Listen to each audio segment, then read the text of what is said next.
உலகின் முக்கிய கொண்டாட்டங்களில் ஒன்றாக கோமாளிகள் திருவிழா மாறி வருகிறது.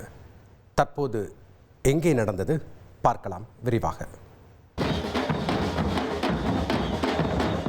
பெருநாட்டுல நடந்த கோமாளிகள் தினத்தை பத்தி தான் இப்ப பார்க்க போறோம்.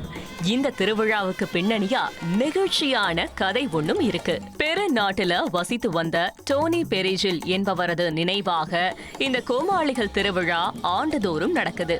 இவர் மக்களை குதூகலப்படுத்த கோமாளி வேஷம் போட்டு தனது வருமானத்துல ஒரு பகுதியை ஏழைகளுக்கே கொடுத்துடுவாரு.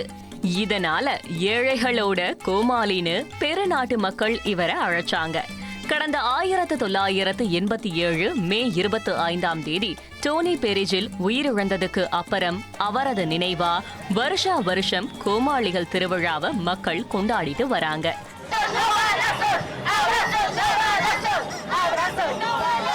வண்ணம் பூசிய முகங்கள், காஸ்டியூம், விதவிதமான விக்குன்னு பெரு தலைநகர் லிமாவுல கண்கவர் பேரணி நடந்துச்சு.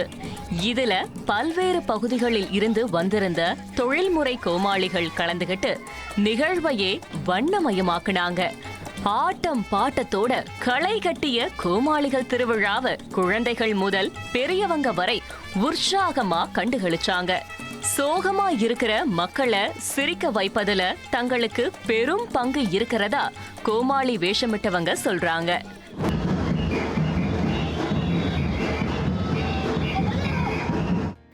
மக்களிடையே மகிழ்ச்சியை மட்டுமே பரப்பி வந்த டோனி பெரிஜில் தனது இறுதி நாட்களை தனியாகவும் மருத்துவமனை படுக்கையிலும் கழிச்சது குறிப்பிடத்தக்கது. செய்திகளை உடனுக்குடன் தெரிந்து கொள்ள உடனே சப்ஸ்கிரைப் பண்ணுங்க.